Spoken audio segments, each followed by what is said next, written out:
Départ pour la Réunion, au beau milieu de l'océan Indien, à 9000 km de Paris. Les touristes connaissent bien cet endroit, l'étang Salé sur la côte sud-ouest et son célèbre gouffre qui a été taillé par la puissance de la mer. À quelques kilomètres de ce spectacle magnifique se trouve une plateforme logistique d'un genre nouveau. À l'intérieur, on stocke des produits dans le froid et pour le fabriquer, on utilise ces panneaux solaires. On a un entrepôt frigorifique qui consomme beaucoup d'énergie, donc il y a une empreinte carbone importante.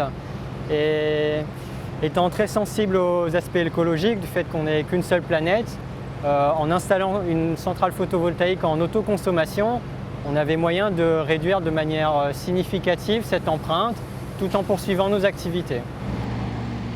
Près de 2000 m² de panneaux photovoltaïques ont été installés. Toute l'énergie produite est directement consommée. Ainsi, à l'intérieur, pas de batterie et des investissements bien plus faibles. Les économies d'énergie sont d'ailleurs spectaculaires.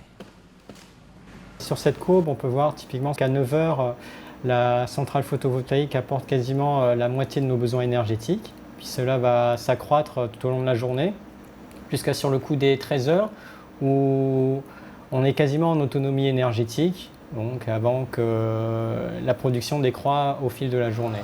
6 mois après le démarrage de la centrale photovoltaïque, sa rentabilité est au rendez-vous. Aujourd'hui, on est tout à fait satisfait. On réalise à peu près 4 à 5 000 € d'économie d'électricité par mois et on sait que ce chiffre est encore améliorable. Je souhaiterais te voir cette semaine si possible. Julien souhaite accélérer les économies un peu plus encore et optimiser sa production de froid en fonction de celle des panneaux solaires. Une application sur son smartphone l'aide d'ailleurs en permanence à prendre les bonnes décisions.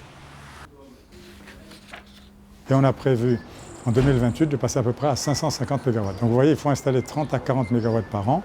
C'est un véritable défi, mais qui devrait se traduire par de l'emploi, de la croissance et surtout toujours l'impact sur le carbone, qui est vraiment un enjeu fondamental pour nous tous. L'autoconsommation de l'énergie motive de plus en plus les chefs d'entreprise de la Réunion. Elle améliore grandement la rentabilité des investissements. Dans une région où le soleil est présent tout au long de l'année, nul doute que ce mode de production de l'électricité devrait connaître un très fort développement.